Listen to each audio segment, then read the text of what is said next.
Ladies and gentlemen, good day and welcome to the Ahluwalia Contracts Q1 FY22 results conference call hosted by Ambit Capital. As a reminder, all participant lines will be in the listen-only mode, and there will be an opportunity for you to ask questions after the presentation concludes. Should you need assistance during the conference, please signal an operator by pressing star, then zero on your touchtone telephone. Please note that this conference is being recorded. I now hand the conference over to Mr. Varun Ginodia from Ambit Capital. Thank you, and over to you, sir. Thank you so much, Melissa, and good afternoon, everyone. And Ambit Capital welcome you all to Ahluwalia Contracts 1Q FY22 earnings call. We are pleased to have from the management Mr. Shobhit Uppal, Deputy Managing Director, Mr. Vikas Ahluwalia, Director, and Mr. Satbeer Singh, Chief Financial Officer. In terms of the format, Mr. Uppal will give brief remarks on 1Q results, and then we will open the floor to Q&A. Sir, over to you. Thank you, Varun. Good afternoon, everybody. Ahluwalia Contracts India Limited announced the financial results of Q1 FY22 on 10th of August. During Q1 FY22, the company has achieved a turnover of 580.10 crores and a PAT of 34.79 crores in comparison to a turnover of 249.85 crores and a PAT of 7.48 crores in Q1 of FY21. The company has registered year-on-year growth of 132% in revenue and 365% in PAT. EPS of the company for Q1 FY22 is 5.19 as compared to 1.12 in Q1 of FY21. During Q1 FY22, the company's EBITDA margin is 10.84% as compared to 7.42% and a PAT margin of 6% as compared to 2.99% in the corresponding period of the last financial year. Net order book of the company as on 30th June 2021 stood at 7115.33 crores to be executed in the next 2 to 2.5 years. The company is L1 in 2 tenders having an aggregated value of 1160 crores. Thank you. We are open for questions. Thank you. Ladies and gentlemen, we will now begin the question and answer session. Anyone who wishes to ask a question may enter star and 1 on their touchtone telephone. If your questions have been answered and you wish to withdraw yourself from the queue, you may enter star and 2. Participants are requested to use handsets while asking a question. Ladies and gentlemen, we will wait for a moment while the question queue assembles.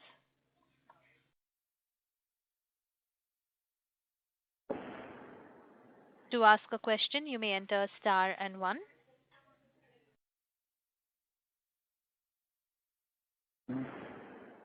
We have the first question from the line of Sita Raman from Spark Capital. Please go ahead. Hello. Thank you. So my first question is, what is the big pipeline that you see across for the rest of the year? Yeah, Mr. Sitaraman, I can barely hear you. I heard this question, but थोड़ी sound clarity नहीं है. Our tenders that we have submitted are about 6,500 crores. Okay. Submitted or under submission. Okay. Okay. And then now you are able to hear me, sir? Hello? Yeah, I can. Okay. But the voice is a little muffled. Okay, and for me it is clear. Okay. I'm also off the speaker. Hello. Are you using? Yeah. Okay, go ahead. I'm also off the speaker. No. Okay. Okay. So what is the guidance that you for FY22 for the for FY22 that you see, and what is the capex that you are expecting to invest? I think last time around I'd given a guidance of about 2,500 crores fresh orders in this financial year. You're talking about order inflow, right? Guidance for that? Yeah, the revenue guidance also. I'd said about 15 to 20% growth. Okay. Okay. No, okay, fine. Because right now the COVID situation has also improved, so I was just asking from that front. And the EBITDA margin will be around 11 to 12%? Yes. Okay. And then what are the segments that you see, like the private sector and also what is the confidence level in the market, and can you give some idea on that? Look, there seems to be in the private sector, there seems to be in some geographies, there seems to be an uptick in the residential side of private sector works. But, having said that, we continue to kind of be risk averse as far as private sector development is concerned, especially residential. It's not a focus area for us. On the public sector side, hospitals continue to be an area where the various governments are investing. Just yesterday, we submitted for the Delhi government, there were 3 large tenders which we submitted. The aggregate value was close to about 2,000 crores approximately for these jobs. Okay. Okay. And can you give an idea about the various the unbilled revenue, the receivables, and all those things? Can you give an idea of that, how it stands at the end of June 21? Satbir will answer this question. Please go ahead. This is unbilled revenue is 359.40 crore. Sir, 359 crore. 359 crores, okay. And what about others? And the receivables and... receivables, that is around 619 crores, including retention money of 198 crores. And mobilizations are 327 crores. Trade payables, 588 crores. Trade payables is 588 crores, okay. Okay. And is there any signs of weakness that you see in with respect to the state government, with respect to handing over projects or with coming up with new projects because their resources... Just repeat that question, please. Not very clear. No, basically, among the state governments, do you find any of the governments stressed because of the COVID impact? It would have been Bengal is set. Hello? West Bengal. Oh, West Bengal is the one which is stressed with respect to... Okay. Okay. Yes. With respect to other governments? Look, the other states are also stretched, but relative. What I've said is Bengal seems to be, slightly worse off situation post-COVID. Okay. Okay, fine. Sure. Okay. Thank you, sir. Thank you. Thank you. Thank you. Participants, if you have a question, you may enter star and 1. We have the next question from the line of Rikshit Khanwal from Axis Securities. Please go ahead. Hello. Yeah, hello. Hi. Hi, sir. Parikshit here from HDFC Securities. Hi, Parikshit. Mr. Khanwal, please use your handset. We cannot hear you clearly. Okay, just one second. Yeah, hi, Shobhit. So, Shobhit, congratulations on a good quarter. So, my first question is, was this quarter impacted in any ways in terms of margins or costs related to COVID? Because we do see improvement in margins. So, is it like a normalized margin now, or there was some impact because of the COVID-related cost?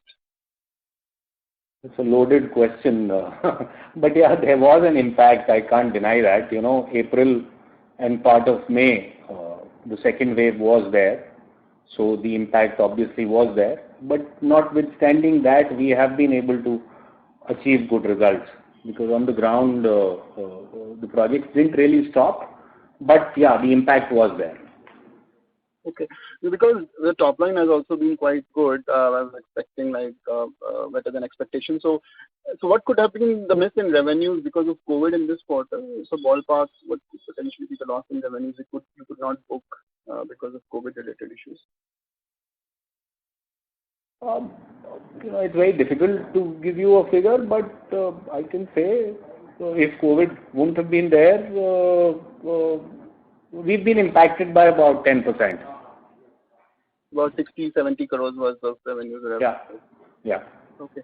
Just on the ordering bit, you said you already are L1 in about 1,300 crores worth of projects, 1,160 crores worth of 2 tenders, and you are also bidding for more tenders. So you are still guiding a conservative number about 2,500 crores, and I assume that Central Vista and all are still not figured out here.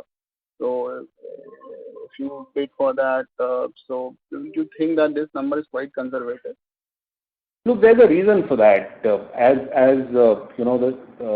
earlier question which was asked of me as to which states are impacted financially. So what we are seeing is that healthcare aside, a lot of other projects may get impacted. The tendering is happening, but 20, 30, 40% into the life cycle of a project, we are seeing that they may get impacted because the governments are stretched. So we are very wary, right? That's why it's better to be conservative going forward. Okay. Just lastly, so all this cost overruns and escalations and issues regarding one-offs which will be coming quarter on quarter. So is it all behind, right? Nothing, no negative surprises as of now, and maybe in the next couple of quarters. So everything is being done and dusted. Just to reiterate what you said last time. Just wanted to. Yes. Okay. Thanks, Shobhit. That's all from my side. Thank you so much. Thank you. We have the next question from the line of Nitin Arora from Axis Mutual Fund. Please go ahead. Hi, sir. Hi, Nitin. Hi. Sir, just question on the order book. Can you throw some light specifically on orders of Jammu? Because in Q3, I think that order was closer to 1,240 crores. Q4, I think we didn't get the presentation, which always been given by the company in terms of order breakup. So can you throw some light how Jammu has moved in the overall backlog? And also, if you can touch base on the Bihar projects. I think that Bihar projects also in Q3 was to the tune of what you have in the order book was 640. So can you touch base on these two projects, how they are moving now of the overall backlog? Okay. Jammu, the order value is 1,253 crores, the AIIMS. Obviously, last year, the calendar year last year, it was a non-starter because of COVID. But now, I did mention in my last con call, the project is now moving ahead and moving ahead fast. I think we are now logging a monthly billing there of close to 20 crores, which will ramp up considerably in this quarter and onwards. COVID third wave not happening. But it's fully mobilized. We're moving full speed ahead on Jammu. As things stand today, we have done a billing of close to about 150 crores there. And we hope to achieve a run rate there anywhere between 25 to 30 crores per month rest of this financial year. So that answers your query as far as Jammu is concerned? Yes, sir. And what about Bihar, sir? I think that was total Bihar projects for, I think, 640 crores. How that is moving now? So Bihar is moving, but Bihar is not fully up to speed as yet. Rains are pounding that state. That is impacting our project run rate, monthly run rate. And also Bihar also seems to be stretched, so not as badly as Bengal, but yes, that's also stretched financially. But going forward, we foresee that the situation will improve there in the second half of this financial year. Basically, I was asking, wanted to know from you, is if these two bigger areas, because Central Vista, you have done a lot of billing already. And if these two doesn't move that fast, do you see a risk? But it's moving now. Jammu is moving, I told you. Got it. So you don't see a risk to at least 15% growth this year in your revenue? No. Got it, sir. Got it. And but COVID situation, if things continue to remain the way they are, I don't see any threat. Right. Sir, generally, a question on the margin. I understand, just to further take that point forward, even our hospital projects in Hamirpur and Chamba have started moving now, full steam. Great to hear that, sir. Sir, generally, given our margins are closer to 10% plus in this quarter, given our 15% guidance, we'll be doing somewhat the similar revenues in the next 3 quarters, plus and minus here and there. Margins, you're still guiding 11.5%, so which optically, goes towards 11.5 consistent. You don't see that as well, given what you have done. I mean, whatever the risk or the provisions you are creating in the first quarter, you don't see much of the provisions to happen. Yeah. So, I stand by my guidance. So what are you saying? Are you saying that guidance is conservative, or you feel there is a threat to that? No. So I'm saying, sir, on a 580 crore top line, we are delivering 10.4. And in our past, on such top lines, we have delivered more than 12%. So I understand it's a COVID quarter. There would be some ECL provisioning would be done. So I'm just trying to understand if the top line is largely remaining the same based on your 15% growth guidance. This margin ideally you think should improve towards 11.5 in the next 3 quarters. That's the way to look at it. Yes. As I said, I'm qualifying that statement by adding that COVID situation, if everything keeps running the way it is right now, yes, I agree with you. Got it. Sir, lastly, though you touch base on the bid pipeline of 6 to 6,500 crores you have bidded, can you throw some light which are these segments, which are these orders? Is something new also we are trying to bid? That would be really helpful. Thank you, sir.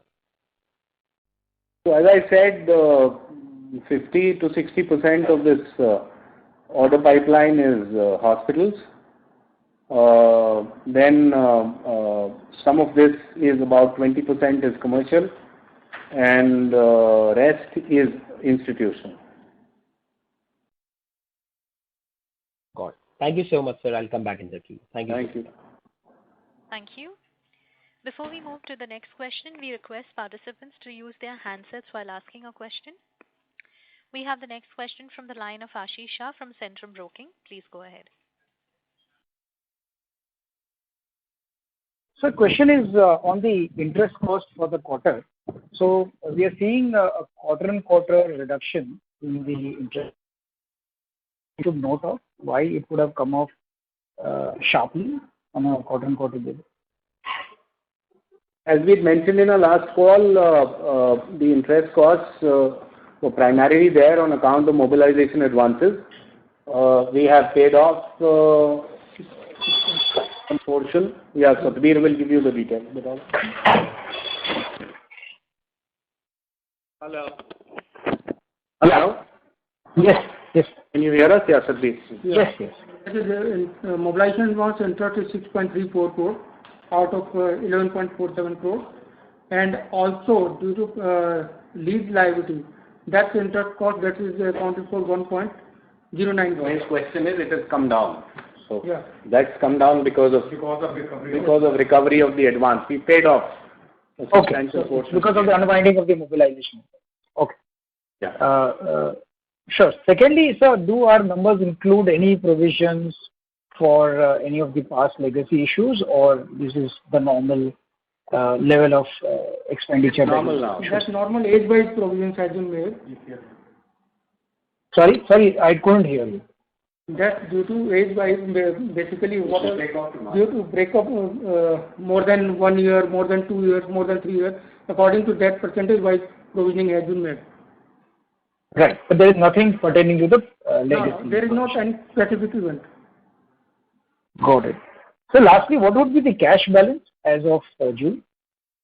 That's 219 crore. Okay. Sure. Thank you. Thank you. We have the next question from the line of Vibhor Singhal from PhillipCapital. Please go ahead. Yes. Good afternoon, sir. Thanks for. Good afternoon, Vibhor. And congrats on a very great set of numbers yet again. Thanks, Vibhor. So just basically wanted to get one clarity. You mentioned that you have bid for 2,000 crores of projects in Delhi. These are all hospital projects, is it? Yeah. So Delhi government came out with 3 packages yesterday. The bid was yesterday, Interesting concept. These are spread over 7 locations. They want them to be built in an emergency for a potential third wave. So they want these hospitals to be completed in 6-7 months. Okay, and are these like some kind of makeshift hospitals which are going to be dismantled later on, or is it like permanent structures which are going to stay and they can probably be later converted into bigger ones or something like that? Yeah, the second part of what you're saying seems to be right. They are steel structures, they would be, I think, retained as some other, they would be converted into something else. So let's see, it's not that they'll be dismantled. Right. Got it, sir. And sir, as you mentioned, I think the execution on the Jammu AIIMS is on track. Just wanted to basically get some status update on other projects like AIIMS Kalyani, Nagpur project, and also the Alipore Stadium, and the 2 projects in Bombay. Okay, so AIIMS Kalyani and Nagpur handing over stage. I mentioned last time that in September, October, we will be handing them over. So that's what's happening. In fact, half of the project, the academic part areas, that we've already handed over, both locations, and the main hospital block, we've already handed over 2 floors each, but complete, I think it will be completed by September end, both these jobs. As far as the auditorium is concerned, project is moving. We are logging a billing of 8-9 crores every month, but as I said, Bengal is cash strapped, but I think completion is around March. Next calendar. And for the Mumbai projects? As far as Mumbai, Vikas, you want to take that question? Mumbai, yeah, hi Vibhav. Mumbai is, they started off a little slow initially because, immediately the lockdown came in and then the rains. Rains were not so kind to Maharashtra this time, especially Mumbai. But now for the last 2 months, now they are on track. Sion is going to be a little slow project because it is to be done in parts. We have to make first one building and then a couple of buildings are going to be demolished. Regarding the other one, which is the depot, that is now on track. So we are back on whatever time we've lost, we are going to cover it up. Right. Great to hear that, sir. Also, sir, if I could just get, there is no debt on the balance sheet, right, at the end of the quarter, as it was last quarter as well? No debt. 22 crores. Right. No, yeah, there is a small amount of debt. 22 crores. Kabir is clarifying, yeah. 22 crores. 22 crores. Sure, sir. Lastly, sir, just one bookkeeping thing. If I could get the order book breakup in terms of the commercial and all those numbers that we provide. This is commercial 5%, hospital 53%, and infrastructure 13%, institutional 14%, and residential also 15%. Right. And sector-wise, government 81%, private 19%. Right. And region-wise, sir, northeast, south? Region-wise, east 33%, north 45%, and west is 21%. North is 45%, right, sir? West 21%. North is 45, yes. 45. North is 45. Yeah. Okay, sure. Great, sir. So just one last, if I could just squeeze in maybe one more question. I know I've asked maybe just one more question if I could squeeze in. Sir, in terms of the order accrual, I think for the last couple of years we have been very, very strong. And as you have mentioned before that I think the government focus on healthcare is also quite strong, which should augur well for us given our expertise in this segment. Any plans of going into the affordable housing segment, which is also seeing quite a big push from the government, or is that going to be a no-no for us? No, not in the short term. No. Not in the short term. Great. So thanks for that to the point answer, and wish you all the best, sir, as always. Thank you. Thank you so much. Thanks, sir. Thank you. We have the next question from the line of Charanjit Singh from DSP. Please go ahead. Hello, sir. Good afternoon. Hello, Charanjit. Mr. Singh, I'm sorry to interrupt. Please use your handset. Okay, just hold on. Hello, can you hear me, sir? Please go Yes, ahead. Charanjit. Yes. So, sir, congrats for a good set of numbers. Thanks. First question is, you talked about, there could be some stress in some of the state government finances. So in terms of the working capital front, how do you see things panning out? Could we see, stress on the working capital side, and how we are trying to manage that? That's my first question. So there is a bit of a stress, but we are managing it through internal accruals.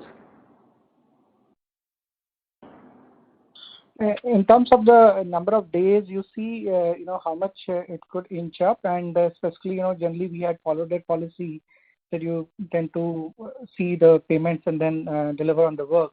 So how does that pan out? Because these are more state government projects which have fixed timelines, and so on overall number of working capital days. So as Sukhbir, you want to answer that? Then I'll.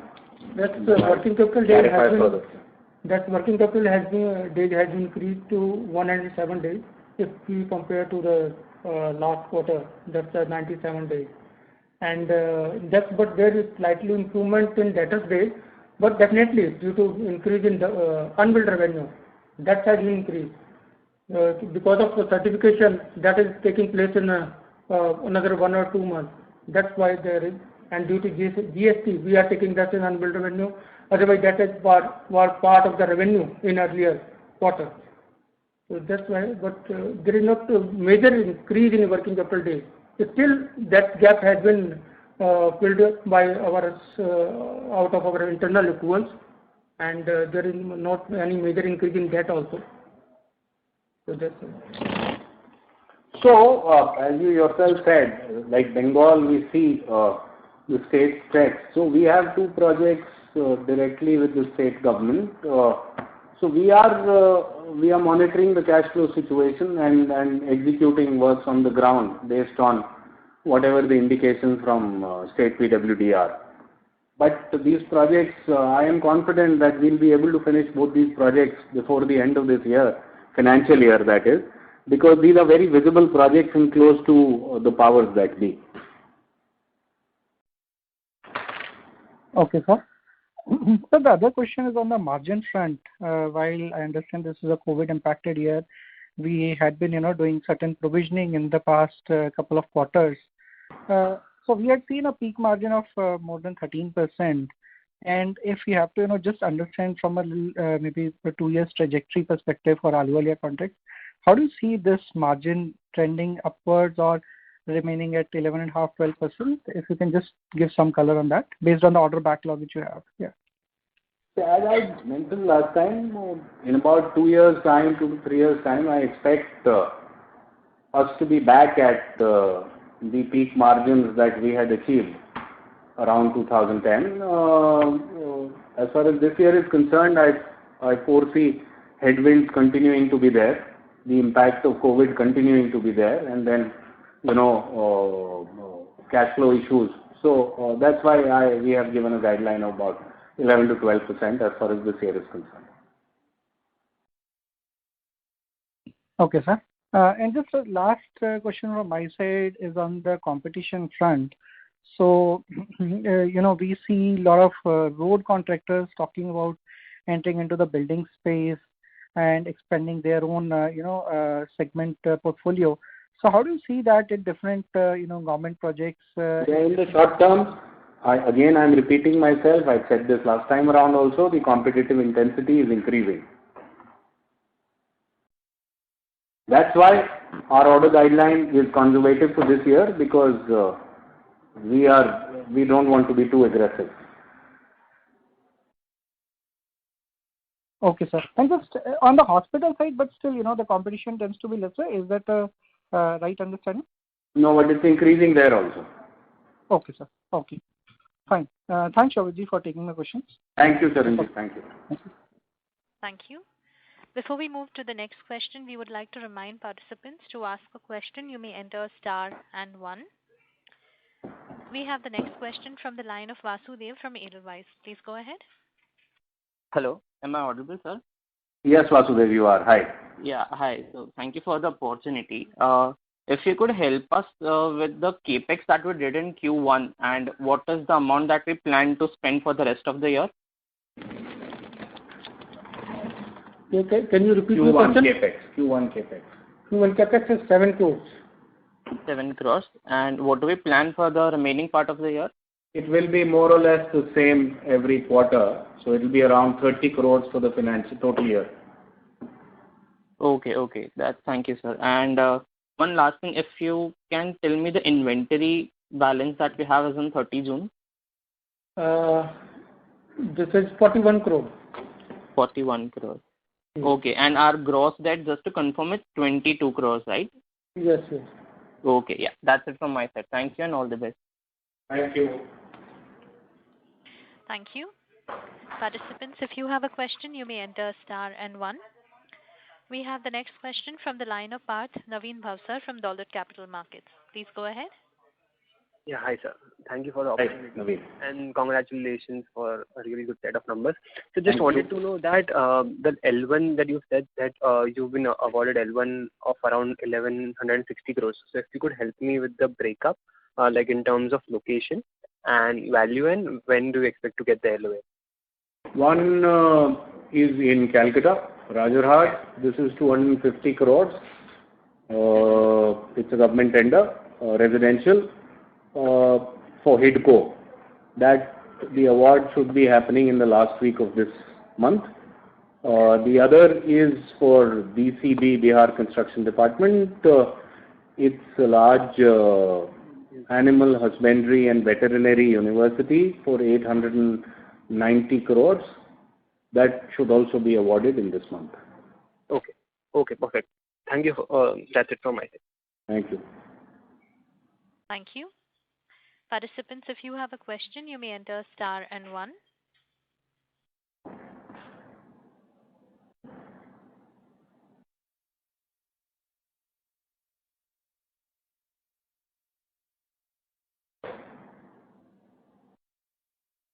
As we have no further questions, I would like to hand the floor to Mr. Varun Ginodia. Please go ahead. Thank you, Melissa.